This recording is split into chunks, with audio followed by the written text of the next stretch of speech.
खूबियां तो इतनी नहीं हम में कि तुम्हें कभी याद आएंगे, पर इतना तो इतबार हमें खुद पर है, पर इतना तो हमें एतबार खुद पर है, आप हमें कभी भूल नहीं पाएंगे। हर कार्यकाल में कुछ इच्छाएं अधूरी रह जाती है, कुछ योजनाएं आकार लेती हैं, कुछ चर्चाएं आगे की विधायिका के लिए अधूरी छोड़ दी जाती है। ये सदन फिर से नवनिर्माण की ओर अग्रसर होगा।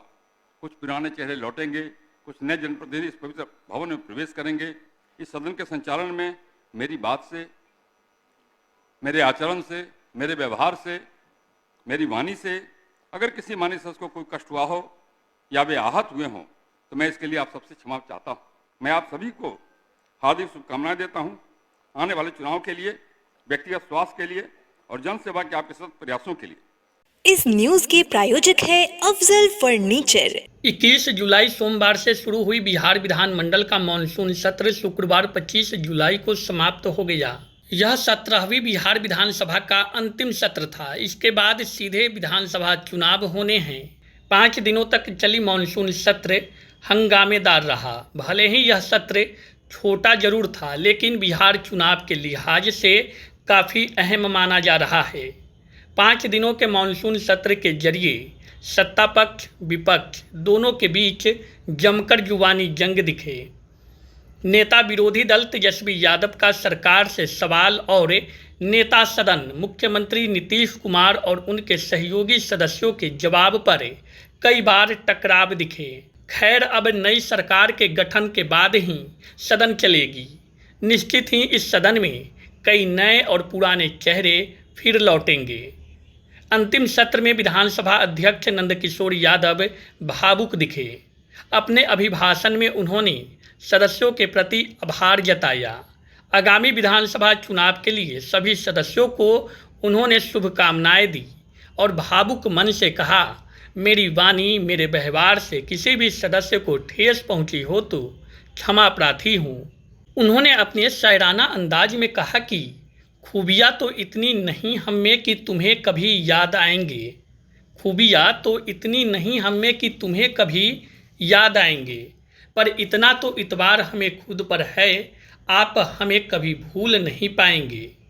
इसके बाद बिहार गीत के साथ 17वीं बिहार विधानसभा की कार्यवाही का समापन हो गया। 2025 के बिहार विधानसभा चुनाव होने में अब 2-3 महीने का समय रह गया है। नवंबर तक कहा जा रहा है कि बिहार में नई सरकार का गठन हो जाएगा।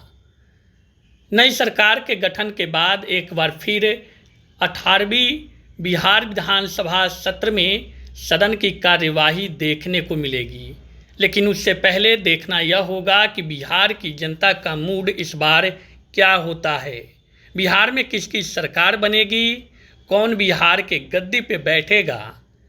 सत्ता पक्ष विपक्ष और कई राजनीतिक दल अपने अपने दावे कर रहे हैं।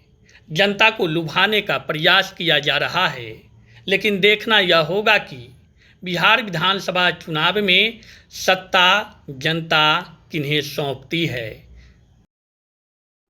आज जब यह सत्र संपन्न हो रहा है तो मेरे हृदय में एक मिश्रित भावनाओं का तूफान उमड़ रहा है। कहीं संतोष है, कहीं आत्ममंथन और कहीं एक गहरी कृतज्ञता का भाव भी है। यह 5 दिवसीय सत्र जो 21 जुलाई को प्रारंभ हुआ था, हम सबके वर्तमान कार्यकाल का अंतिम सत्र है। इस सत्र में कुल 7 जननायकों के प्रति श्रद्धांजलि अर्पित की गई। वित्तीय वर्ष 2025-26 के प्रथम अनुपूरक व्यय विवरणी का व्यवस्थापन हुआ। इस सत्र में कुल 13 राजकीय विधेयकों को स्वीकृति मिली। इसमें कुल 7 अल्पसूचित प्रश्न, 546 तारांकित प्रश्न एवं 64 अतारांकित प्रश्न स्वीकृत हुए। कुल 98 ध्यानाकर्षण सूचनाएं प्राप्त हुई। कुल 140 निवेदन स्वीकृत हुए। कुल 60 याचिकाएं स्वीकृत हुई। कुल 111 गैर सरकारी संकल्प की सूचना पर सदन ने समिति को सुपुर्द किया। इस सत्र में शून्यकाल के लिए कुल 109 सूचनाएं माननीय सदस्यों द्वारा दी गई। कई महत्वपूर्ण कागजात सदन पटल पर रखे गए। माननीय सदस्यगण, 5 वर्षों की विधायी यात्रा आज औपचारिक रूप से अपनी मंजिल पर पहुंच रही है। यह 17वीं बिहार विधानसभा का समापन भले ही विधानसभा के एक कालखंड का समापन हो, परंतु यह अवधि कई संस्मरणों की संकलित पोटली है जो हम सबने मिलकर संजोई। इस विधानसभा के पटल पर हमने न केवल विधेयकों पर चर्चा की, बल्कि यहाँ विचारों का आदान प्रदान हुआ, मतभेदों के बीच संवाद हुआ, तीखी बहसें भी हुई। लेकिन लोकतंत्र हमेशा जीवंत रहा, यह आवश्यक भी है। किसी ने ठीक ही कहा है, नाराजगी कभी भी इतनी लंबी नहीं होनी चाहिए। नाराजगी कभी भी इतनी लंबी नहीं होनी चाहिए कि नाराजगी रह जाए और इंसान गुजर जाए। सबके लिए इन 5 वर्षों में हमने विभिन्न सामाजिक, आर्थिक, शैक्षिक और स्वास्थ्य से जुड़ी नीतियों पर विचार किया। महिला सशक्तिकरण से लेकर युवाओं के कौशल विकास तक, कृषि सुधार से लेकर डिजिटल प्रशासन तक, आप सभी जनप्रतिनिधियों के सक्रिय सहयोग से हमने विधानसभा की भूमिका को जनसेवा के एक प्रभावी मंच के रूप में सशक्त किया है। यह भी सच है, हर कार्यकाल में कुछ इच्छाएं अधूरी रह जाती हैं, कुछ योजनाएं आकार लेती हैं, कुछ चर्चाएं आगे की विधायिका के लिए अधूरी छोड़ दी जाती है।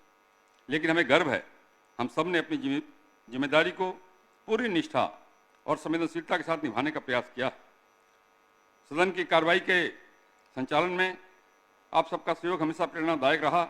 आपके अनुभव, आपकी उपस्थिति, आपके हास्य विनोद और आपके योगदान ने इस सदन को गरिमा प्रदान की है। किसी ने ठीक ही कहा है, हंसते रहोगे तो दुनिया साथ है, हंसते रहोगे तो दुनिया साथ है, वरना आंसुओं को तो आंखों में भी जगह नहीं मिलती है।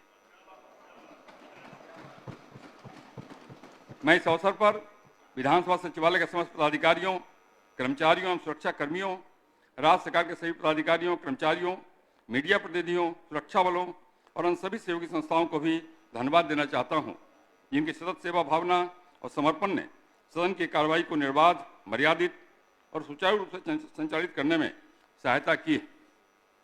माननीय सदस्यगण, लोकतंत्र का सबसे सुंदर पक्ष यही है, यह परिवर्तन को सहजता से स्वीकार करता है। यह सदन फिर से नवनिर्माण की ओर अग्रसर होगा। कुछ पुराने चेहरे लौटेंगे, कुछ नए जनप्रतिनिधि इस पवित्र भवन में प्रवेश करेंगे, परंतु लोकतंत्र की यह मशाल जलती रहेगी। जनता के विश्वास से, जनप्रतिनिधियों को उत्तरदायित्व से और संविधान के प्रति हमारी आस्था से। अंत में मैं यही कहना चाहूँगा कि सदन केवल दीवारों और सीटों का समूह नहीं, बल्कि जनता की आशाओं, संघर्षों और विश्वासों का प्रतीक है। हम सब सौभाग्यशाली हैं, हमें इस मंच पर अपने विचार, चिंतन और निर्णयों के माध्यम से प्रदेश के भविष्य को आकार देने का अवसर मिला है। इस सदन से बाहर जाते हुए हम सबको स्मरण रहे कि हमारे शब्द, हमारे मत, हमारे निर्णय इतिहास में दर्ज होते हैं। वे आने वाले समय की दिशा तय करते हैं। इसलिए हम सबका कर्तव्य है, जिस गरिमा, संयम और संवेदनशीलता से हमने यहाँ कार्य किया, उसी भावना को समाज और आने वाले प्रतिनिधियों तक पहुँचाएं।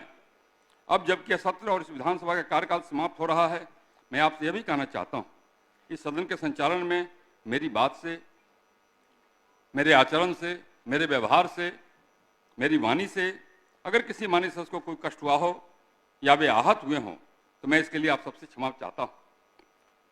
मैंने पूरी निष्ठा से अपने कर्तव्यों का निर्वहन किया। हो सकता है कि मुझसे कोई चूक हो गई, कृपया इसे अन्यथा न लेंगे। इसके साथ ही मैं आप सभी को हार्दिक शुभकामनाएं देता हूँ आने वाले चुनाव के लिए, व्यक्तिगत स्वास्थ्य के लिए और जनसेवा के आपके सतत प्रयासों के लिए। अंत में 2 पंक्तियां कहकर अपनी बात में समाप्त करूंगा। खूबियां तो इतनी नहीं हमें कि तुम्हें कभी याद आएंगे। खूबियां तो इतनी नहीं हमें कि तुम्हें कभी याद आएंगे, पर इतना तो इतवार हमें खुद पर है, आप हमें कभी भूल नहीं पाएंगे। माननीय सदस्यगण, अब बिहार गीत होगा। कृपया आप सब अपने अपने स्थान पर खड़े हो जाएं।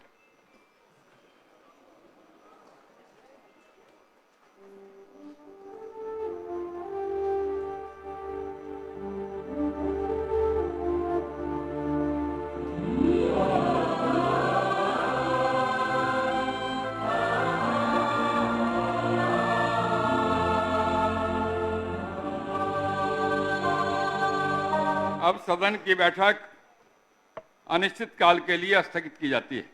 शादी का फर्नीचर सेट 34,500 से स्टार्ट। AFZ फर्नीचर के ऑफिशियल YouTube चैनल पर विजिट करिए विशेष जानकारी के लिए और परचेज करिए बिहार के सबसे बड़े शोरूम से।